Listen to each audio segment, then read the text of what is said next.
and welcome to this service that honors the passing and celebrates the life of Sophie Marta Rose Weress Florian.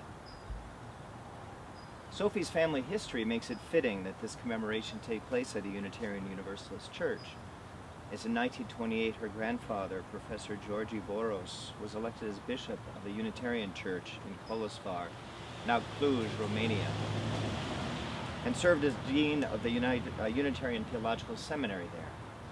He also lectured at and received an honorary degree from Harvard Divinity School, which has deep Unitarian roots, and his personal journals are now part of the Divinity School's library. And so we can fairly trust that Sophie's spirit feels at home here. Please join together in prayer.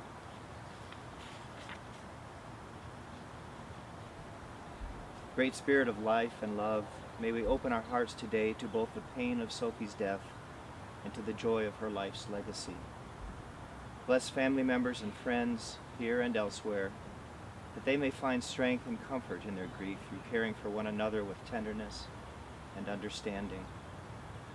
And may the recognition of mortality inherent in this day remind us all that life is sacred and inspire us to meet those we encounter on our brief journeys with a generous spirit of patience, respect, and loving kindness. In the spirit of all that is holy, we so pray. Amen.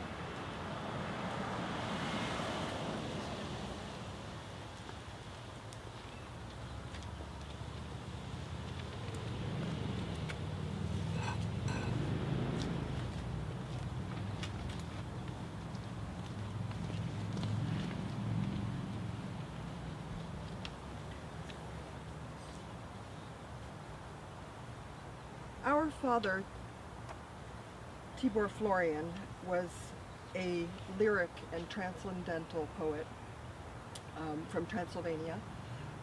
He and my mother, Sophie, met in New York City, although they had known each other still in the old country as well.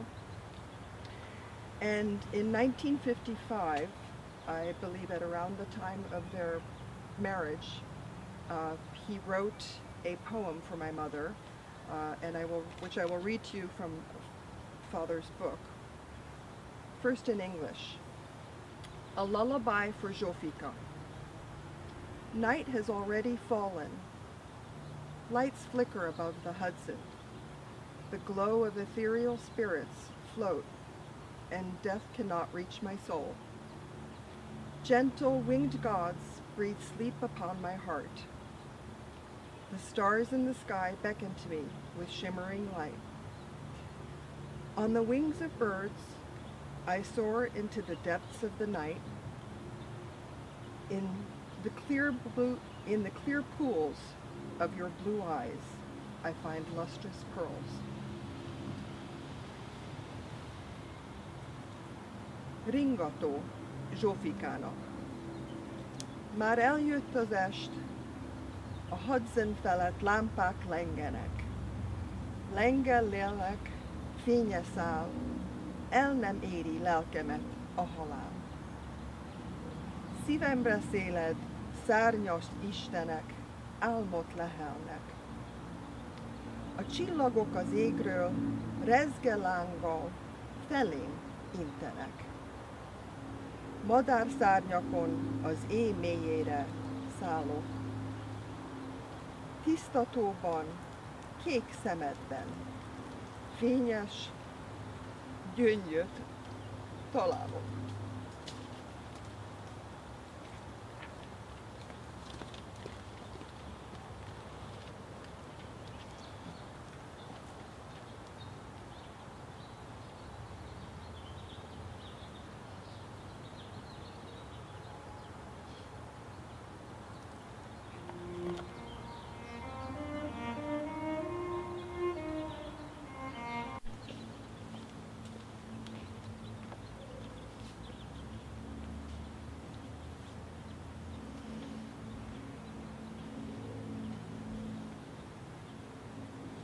Members of Sophie's family will soon share some of the details of Sophie's life, a life that was very loving and largely fulfilling. But the last 6 years were difficult, as advanced osteoporosis took its slow and painful toll. collapsed neck vertebrae that required rods to be inserted, vertigo resulting in falls, pneumonia, a broken arm from depleted bones, severe weight loss, and if I'm correct, the fatal staph infection that finally claimed her. Add to this the emotional and spiritual toll that this long ordeal took on Sophie and her loved ones, and it's natural that the question may arise, why did someone so good have to suffer so much? It's a question that every religion, along with other philosophical traditions, have sought to address. For instance, speaking very generally, Buddhism and Hinduism suggest that karma is at work, that our actions in this and or past lives bring upon oneself inevitable results, either in this life or in another incarnation. The Talmud, the authoritative body of Jewish tradition, teaches that the greater a person's suffering in this world, the greater their reward in the afterlife. And Christian theologies offer a variety of takes on the subject. It's because the first humans disobeyed God and brought eternal suffering and death upon humankind. Or a cosmic battle between God and Satan is raging, with people tossed and battered as pawns and puppets in the war for our souls. Or, at its worst, in my opinion, the devil isn't even needed, because an angry, punishing God is always ready to smite those who find some moral imperfection. All of these notions are based on a core presumption, that God's will is somehow being enacted in history. Earthquakes, holocausts, school shootings, diseases, and all. And if we don't understand it, well, who are we to second-guess God? But simultaneously, some of these same people insist that God is both all-powerful and all-loving. But here a problem arises, because if their God is all-loving and all-powerful, God wouldn't allow such horrible suffering to exist. But horrible suffering does exist. So either this God is not all-powerful or is not all-loving. We can't have it both ways. I want to suggest that all these religious theories share a common goal.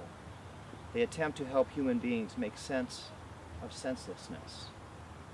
And beyond this, they promise us a measure of control over what feels uncontrollable. Now, control is a natural human desire. Even a mild loss of it can be upsetting, while a severe loss of it is often brutally draining, even terrifying. And enduring a serious illness and the suffering it causes is one such severe loss.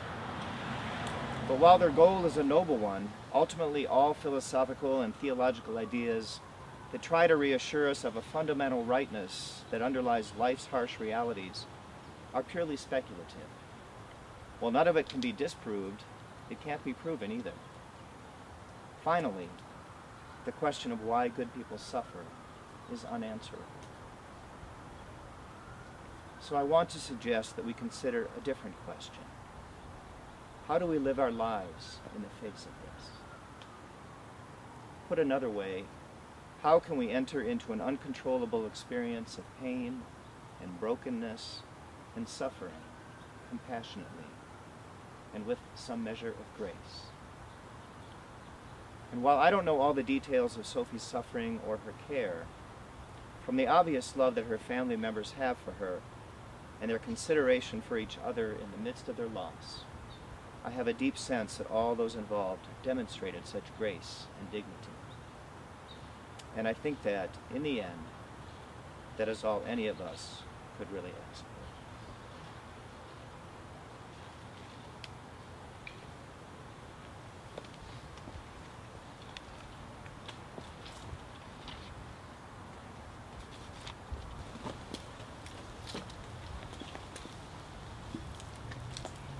Being that this side of the family is Hungarian, we've always had ties between Austria, Hungary. I went to school in Austria, so this song is kind of special to us, and my mom loved it. Ella, you coming? And when we come to the... Oh, go ahead. Yes. When we come to the second, like the repeat verse, we'd love it if you would all join in. Ella's going to give you some song sheets. Maybe some of them can share if there's not enough to go around.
all the way around and enter and join us here, please.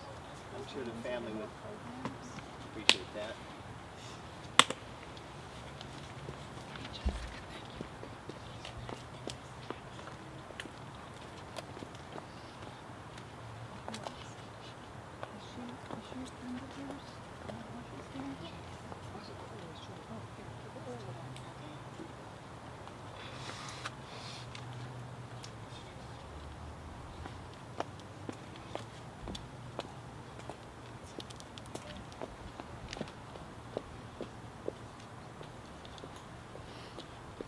I'd like to read a short bio about my grandmother, Sophie, detailing her entire almost 90-year life. Zsofia Marta Rose Weress Florian was born on December 18, 1923, in Kolozsvár, now known as Cluj, Romania. She was the daughter of Eugene Ortodai Veres and Rose Boros, and the granddaughter of one of the bishops of the Transylvanian Unitarian Church, Dr. George Boros, and his wife, Rosa Kovaci. As a little girl, she went to Montessori school, and later, although Unitarian, she went to Catholic school, the Marianum, and was taught by nuns. She also learned cross-stitching and needlepoint in her youth.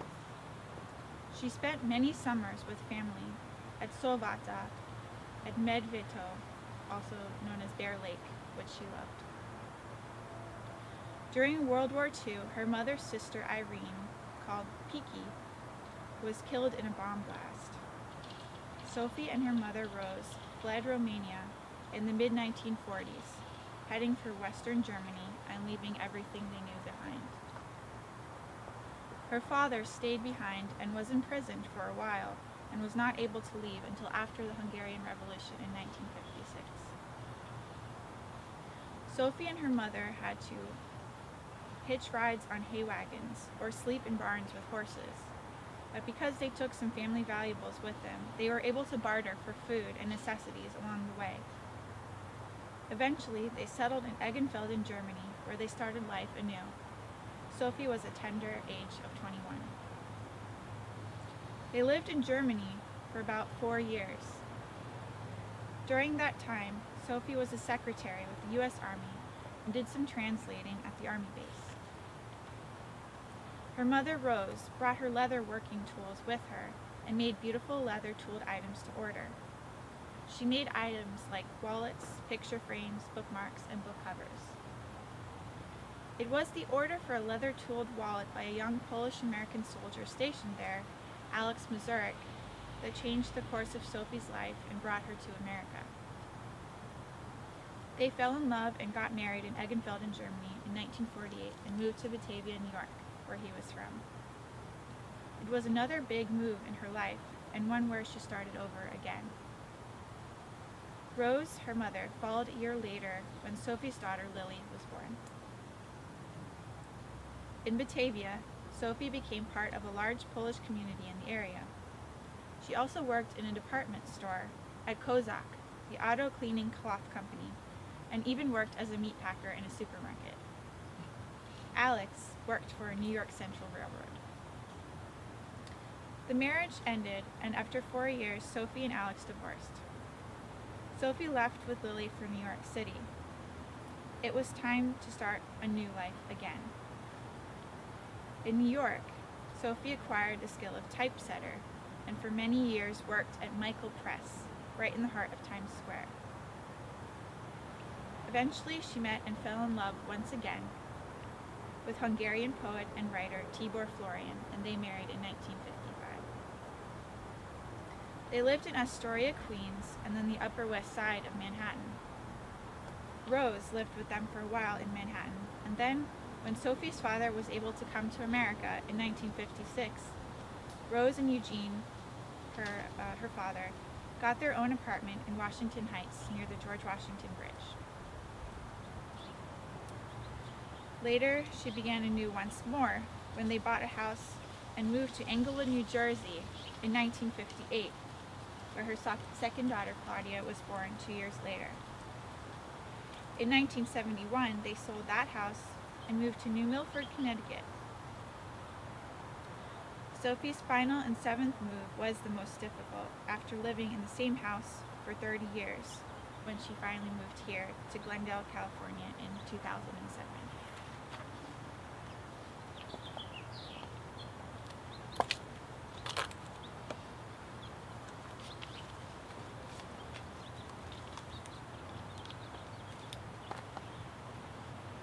It's hard to encapsulate, well, I was going to say 90 years. My mother lived into her 90th year, but I knew her for 64 years. Lots of memories, wonderful memories. My mother, Sophie Marta Rose Weress Florian, was my hero. She was mother to 2 daughters, myself and Claudia, and grandmother to 2 granddaughters, Liana and Gabriella, and stepmother to 3 other children later on, Aniko, Zsombor, and Ildiko. Those are very ancient Hungarian names. You won't recognize them too quickly. She was a unique individual and a beautiful woman inside and out. It was often said that she had the face of a Madonna, and to that I would add the heart of an angel. But of course, Mummy was so unassuming and self-effacing, she never really agreed with such comments. Other words that come to mind to describe my mother are outspoken, direct, matter-of-fact, fearless, but always caring and loving, always wanting the best for us. She championed the truth, justice, fair play for herself and others. She stood up for what she believed in, whether it was a clean fork in a restaurant or respect at her workplace. She had a great sense of humor and saw the humor in many unlikely places. For instance, we often discussed interesting aspects of the Hungarian language, its word plays, its curious origins of phrases, and many times we'd laugh a lot at what we found or scratch our heads. Although my mother was not sentimental or sappy, Mummy was loving and caring as only a mother can be, patient and tolerant beyond measure. As Reverend Dr. George Boros, her grandfather, said in his prayer book for women, Az anyai szív nem tud nem szeretni. A mother's heart can't not love. She did not lecture or analyze, she taught by example, and she was love in action. When I was sick as a child and had to stay home, I'd love it when she'd cover me with a sheet tent and open all the windows to air out the room. She even made it fun to be sick. It amazed me that she never worried about germs or kissing me when I had a flu or other bug. Her response was always the same. Nem félek. I'm not afraid. I also remember her taking my temperature with her hand, mystified as to how she did that without a real thermometer. Of course, when I had my daughter Liana, I came to understand this very maternal instinct and talent. One of her homemade remedies was hot lemonade with honey, something I still fix for myself or my daughter Liana. A couple of years ago, wanting a nugget of wisdom about life that I could pass on to my daughter, I asked my mother what she thought was most important in life. Without hesitation, she said, survival. Although it surprised me, upon reflecting on this nugget, I realized that her whole life was run by this internal gyroscope. And it for survival, this will to survive, began to develop in earnest in her early 20s, as you heard, as she and her mother, my grandmother Rose, endured World War II. So much of who I am I received from my mother, my mamiko. She gave me a love of classical music, especially opera. I'd hear her sing along to arias and WQXR radio while in the kitchen preparing our food. I also remember her playing the piano in our living room in Englewood, New Jersey, and corrected my tempo when I played. Believe me, I needed the help. We would also go to concerts in the theater, to the Goldman concerts at the Bandshell in Central Park, New York, to Rockefeller Center, and to the City Center in New York. I will never forget the first time I saw the Nutcracker from the nosebleed seats at the City Center, seeing live ballerinas, which I adored, and then seeing the tree grow on stage. It was pure magic. Even when we moved to New Jersey, Mummy would take me with her to hear classical music at her subscription concerts with John Harms. Who knew I would be assistant to the director of the theater John Harms eventually bought and renovated? It's one of life's full circles.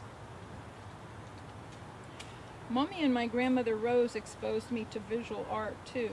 Before my sister Claudia was born, we, along with my stepfather Tibor, would take many trips to the Met Museum, the Cloisters, the Museum of Modern Art in New York City. Mummy also used to draw me pictures of little Hungarian ballerinas, which I loved. Of course, I always saw paintings in my grandparents' apartment in Washington Heights. Rose and Eugene had paintings lining the walls of the apartment because my grandfather had a portrait painting business. I still remember the smell of oil paints in the apartment when I'd come to visit. And then as I was writing this, some other just little memory snippets came up, so I'd like to share them with you. Mummy taught me how to crochet while on a bus going to the Staten Island ferry. She would pray with me every night before bedtime, and I would recite the long litany of family names that developed over time. Whenever she brushed my long hair, there were painful knots. And when she washed my hair as a child, she put my hair into a big pink bonnet that was hooked up to a hairdryer, those real old-fashioned ones, and the warmth always made me sleepy, and it was really hard to stay awake. I remember so clearly her patience as she helped me with my homework in what we called back then grammar school. Coming home from lunch from school was fun because she'd be watching her soap opera, or we'd put together a puzzle while we ate and watched the soap opera. Of course, I'm hooked on a soap opera now, so. She loved babies and dogs and gardening. As a child, though, I never could understand why she preferred dark chocolate to my milk chocolate, but I learned about that in time. Something I didn't know till late in life was that my mother had concerns of homelessness. Her years as a refugee and even living in Germany made her feel rootless and homeless. Unfortunately, she did express the same feelings about being in California, something which I found very sad to hear so late in her life. But Mummy, I know you are not worried anymore. You are finally with your parents again and among family members and loved ones whom you so often mentioned. You too are finally home. My dearest Momiko, draga Momika, how I miss you.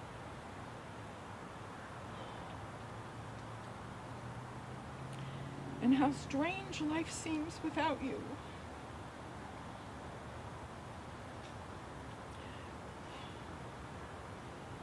I know you are here with us still, somehow, just on another dimension. And in that, perhaps you are even closer than you were in life. I hope so. You are always in my heart and will always be part of my soul.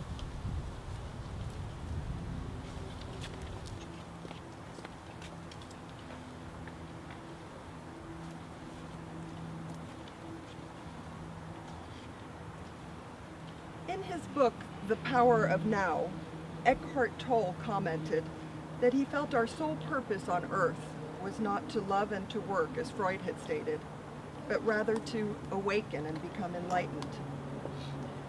I'm sure my mother already arrived on this earth as an enlightened soul, and through her experiences here became more so. Even her name Sophia, stemming from the Greek word sophos for wisdom, appropriately describes this most salient quality of hers. Mom was the embodiment of what a good mother should be. Patient, kind, comforting, protective, and supportive.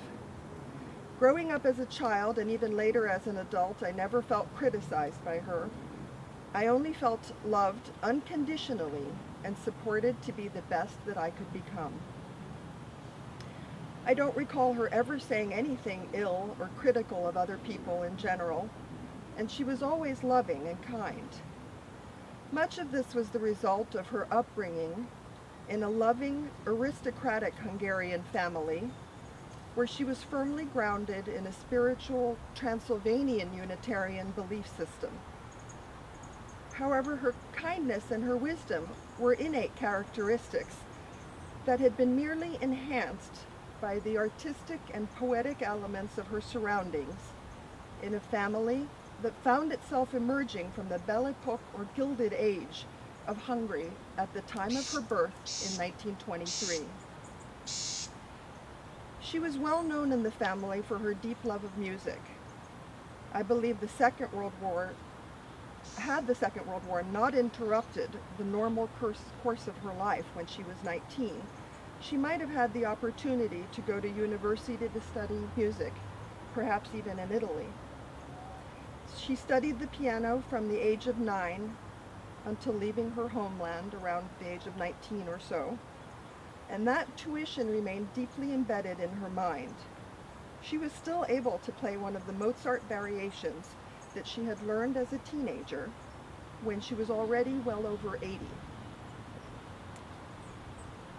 My memories of her always involved music, whether recollecting summer trips to Tanglewood or when walking into the kitchen as she cooked or she was eating.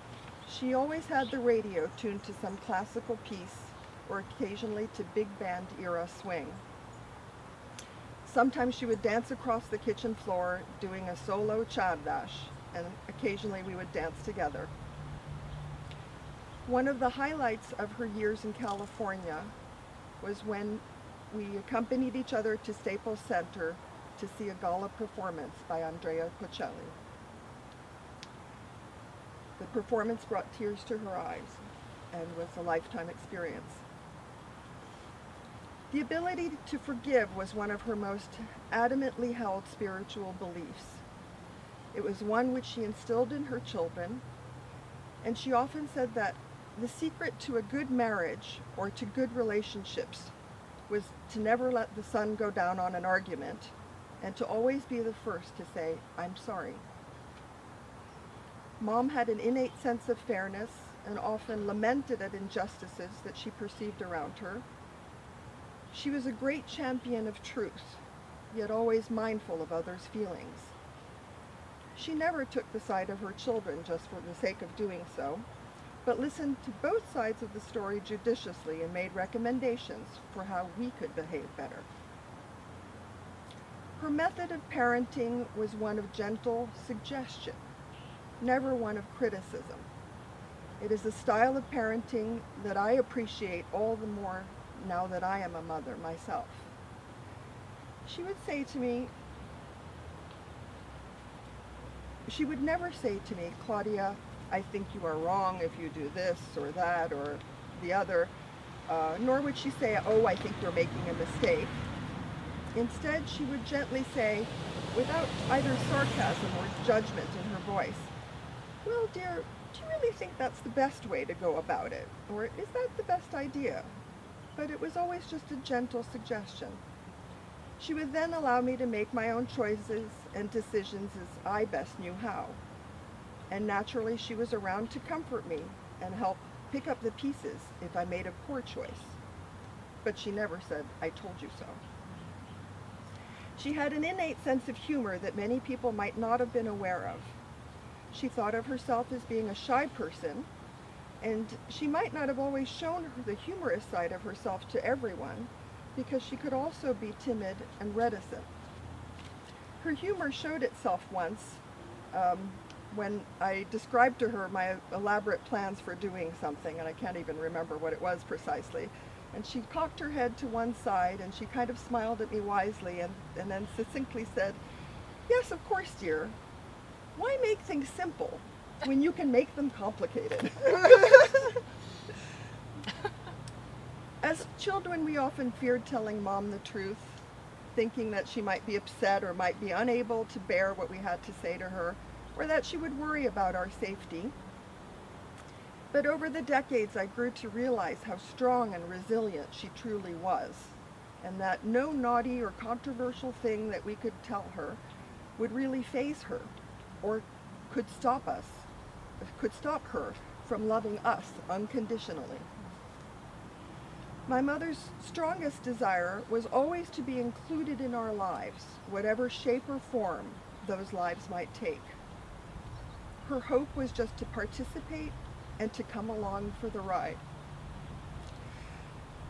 In 1998, when I announced to her that I had accepted a contract with Sotheby's and that I planned to move from New York to Hong Kong for 2 years, her first involuntary response had been, "Oh, I could be dead by the time you come home," proving to me that you do not need to be Jewish to make your children feel guilty.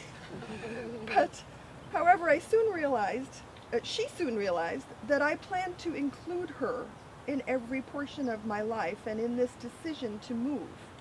And this became a grand adventure for her as well at the age of 75. She made 3 lengthy trips to Hong Kong, a 10-day trip to Bali one Christmas, several trips to Singapore, Malaysia, Thailand, and even a trip to Vietnam with me.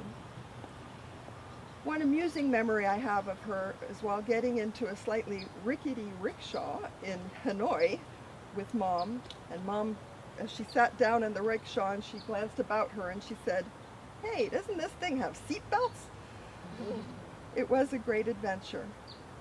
And on that same trip, while shopping for food in Hanoi, a town which is famous for having an entire street of restaurants that are devoted to canine cuisine, Mom and I were in a shop, and she saw a woman who had 2 small dogs in the shop, and she turned to me, jokingly saying in our secret language of, quote-unquote, secret language of Hungarian, "I wonder if that lady plans on eating her dogs." And then, much to our surprise, the woman replied in Hungarian and told us how much she had enjoyed living in Budapest when she was there as an engineering student in the 70s. Mom quickly recovered from her surprise and began chatting with her. She loved to travel and explore new places, and sometimes very spontaneously. I once had a day trip to Santa Barbara several years ago for business, and she accompanied me. And when I grew too tired towards the evening to drive, I suggested to her that we just stay in Santa Barbara for the night. We had no change of clothes, not even a toothbrush, and we spent the night in a hotel and went sightseeing the next day. And Mom reveled in that day in her own ability to be spontaneous and carefree without any baggage. And in any case, for both of us, home was wherever that other person might be. In 2002, a new adventure began when I made the decision to move to California to attend the Gemological Institute in Carlsbad. And at the same time, I began to investigate whether I could become a mother, and contemplated doing so on my own. I had moved to California to distance myself from any negativity or supposed unsupportiveness that might get in my way. But I need not have feared my mother's opinion or support, and realized that she was my greatest supporter when she came to California to meet with my doctor and participate. There are very few people on this planet who can say that their mother was not only present in the room for the birth of their child, but she was also present for the conception. So, as a woman, I have often struggled with and doubted the widely held notion that a man, in effect an unrelated stranger, might be my soulmate. Instead, my belief is that in being born, we choose our mothers, and that our children choose us as their teachers. And that this is all part of our spiritual path to enlightenment. I believe that my mother was my soulmate, and now Ella is my soulmate as well. Looking back now and trying to make sense of the patterns of her illness, I realized that she would mend and grow stronger when I was physically near to her, and might grow frailer when the obligations of my family and work necessitated that I be away. But from time to time she would say to me, "I know you are busy, don't worry about it, and my only regret is that I am no longer able to help you to babysit for Ella." Her illness and my care for her was like a mother-daughter dance, a tango, if you will, of two souls that were indescribably close to one another, who were reluctant to part from one another. I sat beside her for 3 hours the last morning of her life, softly playing the ukulele, and then got up to go for a short walk to stretch my legs. She chose to depart just shortly after I had left the room. I'm sure she wanted to spare me the sight of her leaving, and that she found it easier to do so when I was not physically in the room, still trying to keep her soul close to me. The 6-year journey of her illness was the hardest and most challenging chapter of our family's life, I believe.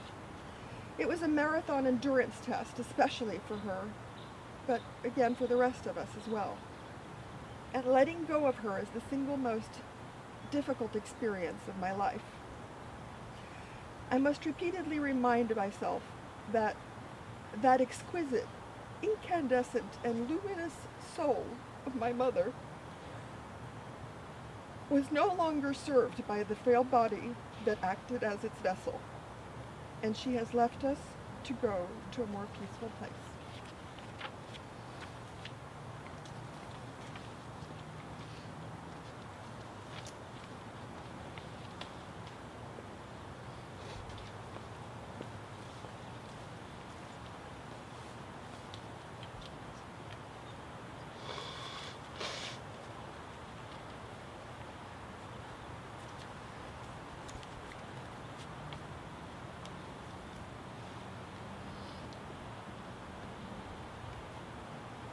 As we near our close today, Sophie's family would like you to know that a graveside tribute and interment attended by additional family members will be held at the Center Cemetery in New Milford, Connecticut, probably later this fall.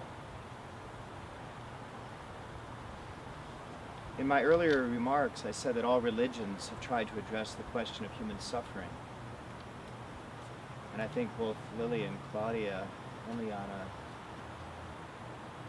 addressed eloquently another question that religions have all tried to wrestle with, which is what happens, if anything, to us after death, what remains. So I'd like to offer 2 affirming reminiscences of, or stories that they have already touched on the theme of. One comes from a colleague and friend of mine, a very logical fellow, an airline pilot, scientific and analytical. And he had an experience in the middle of the night one night of being awoken and his father appearing at the end of his bed. At the very moment he was having this experience, his phone rang. He managed to pick it up, and it was his sister who said, "George, I'm looking at our dad. He's standing at the end of my bed." They managed to go back to sleep. And when they woke up in the morning, of course, neither one was surprised to learn that that was the moment of their father's passing. I'd like to offer one other affirmation of the soul's reality from a book called Final Gifts. It was written by 2 hospice nurses, and it basically talks about and relates a variety of experiences of people who are dying, going places, seeing things, experiencing that numinous line between this world and another. Here's that story. Peggy, a young woman dying of lymphoma that had advanced to the point where she was very weak, slept most of the time and was sometimes confused. But when our colleague arrived for a routine visit, Peggy called out in a strong, clear voice. "Come on up, I'm upstairs," she said. She looked bright, radiant, and was unusually animated. "Let me tell you what happened to me," Peggy said. "I was lying here in bed yesterday, sort of drifting in and out of sleep, and remembering back to a happy time in my childhood. My brother and I were taken in by my aunt during a time that my parents were having financial difficulties. I really loved my aunt. She was so loving to both of us, and it was just a very happy time for me. I still love her a lot. Well, I woke up with a start when I felt a warm, caring hand on my shoulder. I looked behind me, and there was my aunt smiling at me as she touched me. It made me feel so good and so safe." "Where is your aunt?" the nurse asked. "She lives in Massachusetts. I haven't seen her in a long time because she's sick. But I felt her with me off and on all day, and it made me feel so good. Then last night, my uncle called to say she had died yesterday, at the same time that I first was aware of her being with me. Then I woke up today, and she was touching me again." "What a nice experience," the nurse said. "I can see how good it's made you feel. What do you think it means?" "That she'll be there for me when I die," Peg replied with a luminous smile, "and that we will be together again."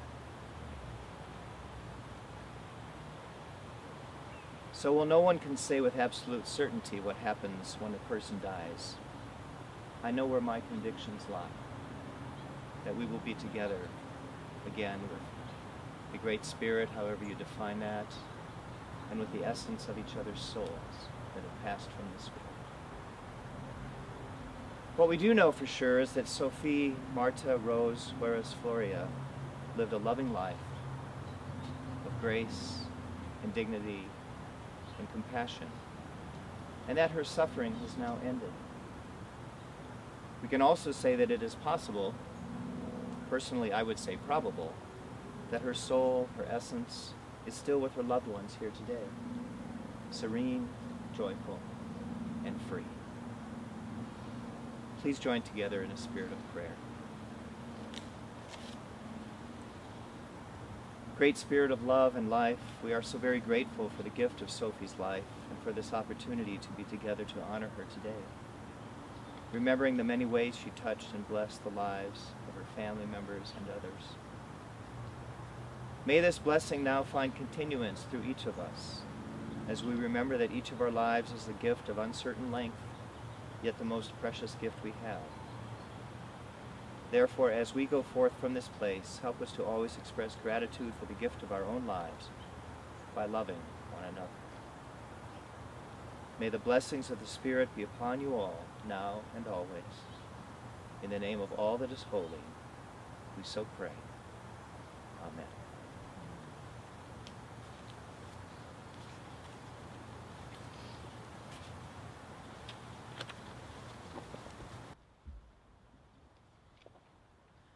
Sophie was of Szekely descent, so we would like to share the anthem of her ancestry.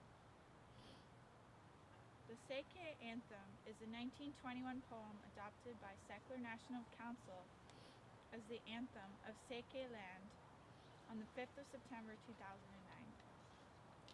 The lyrics were written by György Csanádi, and its music was composed by Kalman Mihalik. The story of the Szekely people, a Transylvanian subgroup of the Hungarians, can be traced back to the 12th century. The Szekely's initially lived in scattered communities along the frontiers of the Kingdom of Hungary.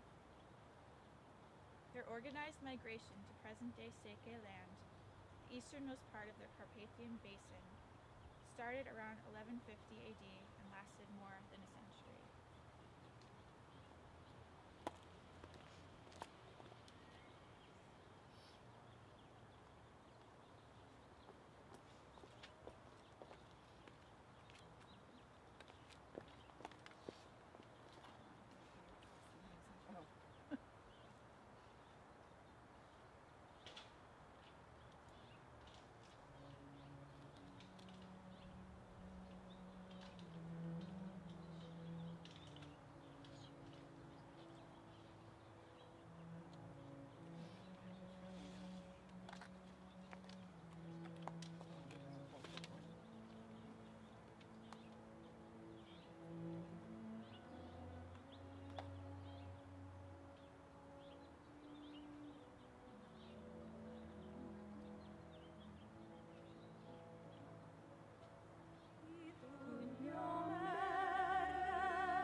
thank you all for coming and celebrating our mom's life with us.